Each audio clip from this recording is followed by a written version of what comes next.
Selfless.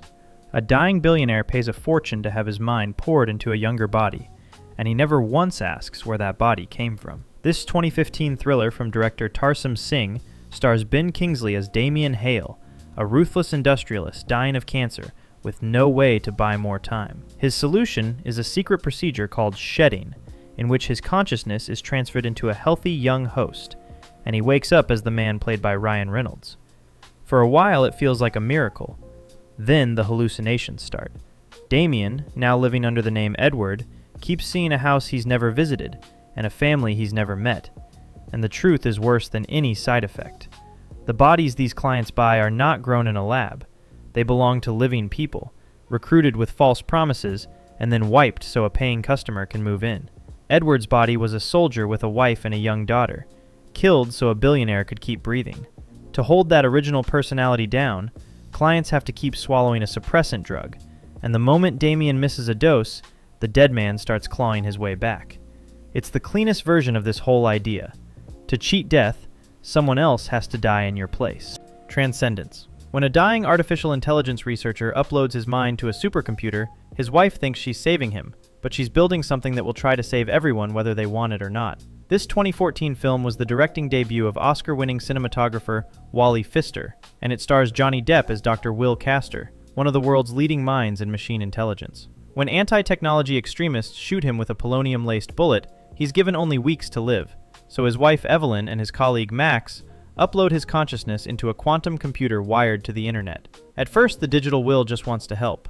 Then he grows. He expands exponentially, builds a facility out in the desert, and begins using nanotechnology to heal the sick and physically upgrade ordinary people, quietly networking their minds to his own. The townspeople he cures stop being individuals and start being extensions of his will. That's the horror buried in the premise. If the upload survives, is it still the man who died? Or is it a runaway intelligence wearing his memories and his face? The film cost around $100 million, earned roughly the same, and bombed. But the question it asks about digital immortality only gets sharper every year. Jupiter Ascending. The reason the galaxy's elite never age is sitting in a bathtub, and it used to be 100 people. In this 2015 space opera from the Wachowskis, Mila Kunis plays Jupiter Jones, a woman who discovers she's the genetic heir to a cosmic dynasty. That dynasty, the Abrasax family, has made itself effectively immortal using a youth serum called Regenex, and the recipe is horrifying. It's rendered down from living people, roughly 100 of them harvested to produce a single dose. Entire planets, Earth included, were seeded long ago to grow humans as a renewable crop for it. The film reportedly cost $176 million and flopped, but its idea is brutal. Here, immortality isn't one man's curse. It's an industry built on farming people like cattle. The island. Everyone in the compound dreams of winning the lottery and going to the last uncontaminated place on Earth, and nobody who wins ever comes back. This 2005 film from Michael Bay stars Ewan McGregor and Scarlett Johansson as Lincoln 6 Echo and Jordan 2 Delta. Residents of a sealed facility told the outside world is a contaminated wasteland. Their only hope, they're promised, is a lottery that sends winners to the island, the last safe paradise left. It's all a lie. They're clones, marketed to the wealthy as insurance policies, living organ and surrogacy backups, grown for sponsors who paid millions. The company assures its clients the clones are kept in a vegetative state, when in fact, they're fully conscious people. Winning the lottery just means your sponsor needs a part, and the island is the operating table. Lincoln learns the truth when a moth leads him to a vent, where he watches a lottery winner beg for his life before being killed for his organs. It made about $162 million worldwide against a $126 million budget, and it's the coldest version of the idea here. The rich don't upload or transform, they simply grow a spare self and pretend it was never a person. By the way, if you're enjoying this so far, I make videos like this all the time, and a subscribe would genuinely help the channel out. Thanks. Re-Animator. A medical student figures out how to bring the dead back to life, and the problem is that they come back wrong, and they come back angry. This 1985 comedy horror film from director Stuart Gordon is loosely based on H.P. Lovecraft's 1922 serial, and it stars Jeffrey Combs as Herbert West, a Miskatonic University medical student who has invented a glowing green reagent that reanimates dead tissue. The trouble is what reanimation actually produces. His test subjects, first a cat and then human cadavers, come back violently insane and superhumanly strong, not restored to who they were. West and his classmate Dan Kane run their experiments in secret until a jealous rival, Dr. Carl Hill, tries to steal the formula and ends up decapitated, then reanimated as a scheming severed head that carries on plotting. The reagent never cures death. It just manufactures aggressive, uncontrollable revenants, and the body count climbs with every so-called success. The film was a cult hit and spawned 2 sequels, with Combs returning as West each time. It's the pulpy, gleeful statement of the thesis. Reversing death turns out to be the easy part. Controlling what walks back through the door is impossible. The Lazarus Effect. They built the serum to save coma patients, and then one of them died in the lab, and they used it on her. This 2015 horror film from director David Gelb stars Mark Duplass and Olivia Wilde as Frank and Zoe, researchers whose serum, codenamed Lazarus, is meant to help coma patients. Instead, it brings the dead all the way back. First, a euthanized dog named Rocky. When Zoe is accidentally electrocuted and killed, a grieving Frank uses Lazarus on her, and the woman who wakes up is not the woman who died. The serum drives her brain to evolve at a runaway pace, granting telekinesis and telepathy while feeding a murderous rage. Made for about $3 million, it grossed close to $38 million, and its logic is brutally simple. The person you bring back is a stranger wearing a familiar face. Vanilla Sky. He signed a contract to have his body frozen until medicine could fix him, and nobody warned him about the 150 years of a dream slowly rotting into a nightmare. This 2001 psychological thriller from writer-director Cameron Crowe is a remake of the 1997 Spanish film Open Your Eyes, and it stars Tom Cruise as David Ames, a wealthy magazine publisher whose face is destroyed in a car crash caused by a jealous ex. Desperate, David turns to Life Extension, a company offering cryonic suspension. They freeze the terminally ill and the despairing until a cure exists, keeping the mind alive inside a paid lucid dream. The catch is that David doesn't know he took the deal. He doesn't know his glamorous second life is the dream, and can't grasp why it keeps curdling into paranoia and horror. Only at the end does a technician explain the truth. David has been frozen for 150 years, and the reality he's been living is a malfunctioning lucid dream he purchased after his own death.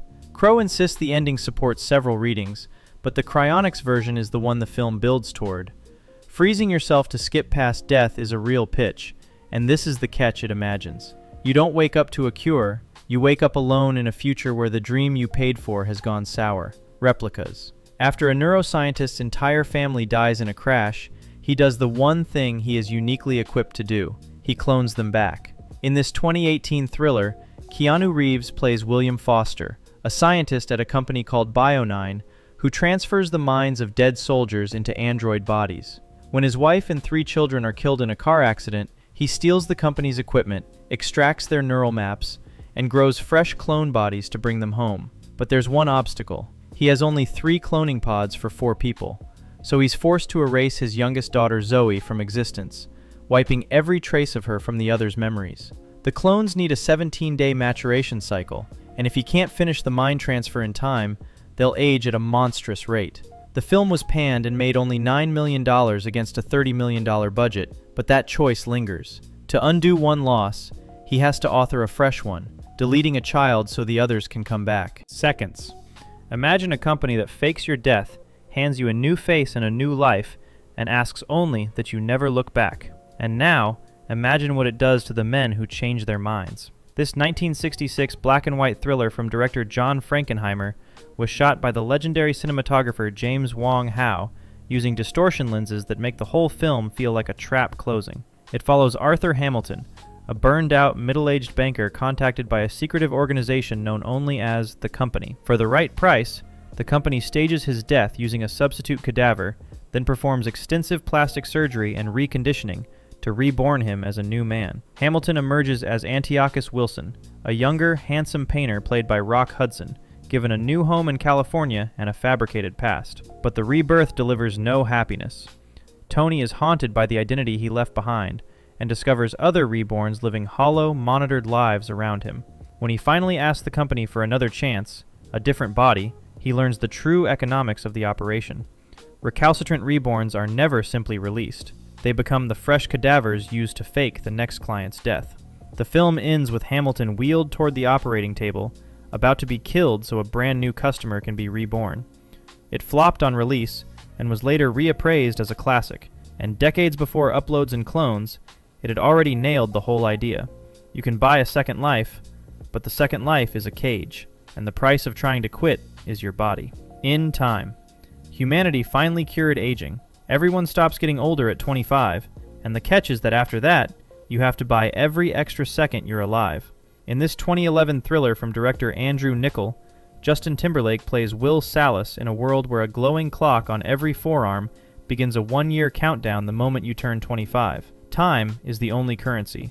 People pay for everything by transferring minutes and years through a touch, and the instant your clock hits 0, you drop dead. Society splits into time zones, where the poor scrape by with hours left, while the wealthy hoard thousands of years. When a man with a century to spare, exhausted by his immortality, gives Will all his time and lets his own clock run out, Will inherits a fortune and a target on his back. Curing aging didn't end death here. It just turned death into a bill only the rich could keep paying.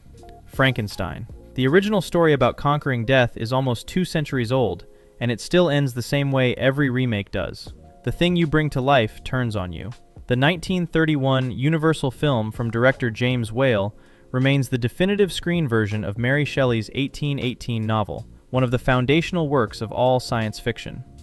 Colin Clive plays Henry Frankenstein, a scientist obsessed with assembling a living being out of the parts of the dead, and Boris Karloff plays the creature that results. Frankenstein reanimates his stitched-together corpse with a surge of electricity and screams that it's alive, the most archetypal image of humanity defeating death ever filmed. Then the story does what this story always does. The horrified creator abandons his creation. The creature is feared and mistreated, and it lashes out, accidentally drowning a little girl and turning the villagers into a torch-bearing mob. Shelley subtitled her book, The Modern Prometheus, framing the whole act as stealing a power that was meant to belong to the gods. Every entry in this video is a descendant of this one. The fear that reversing death will produce something its maker can neither love nor control was already fully formed 200 years ago. The Prestige. A magician builds the perfect trick. He steps into a machine on one side of the stage and reappears at the back of the theater, and the secret is that the man who steps in dies every single night. This 2006 film from director Christopher Nolan, adapted from Christopher Priest's novel, stars Hugh Jackman as Robert Angier and Christian Bale as Alfred Borden, 2 rival stage magicians in London around 1900. Their feud begins when a knot Borden tied may have caused Angier's wife to drown during a water tank act.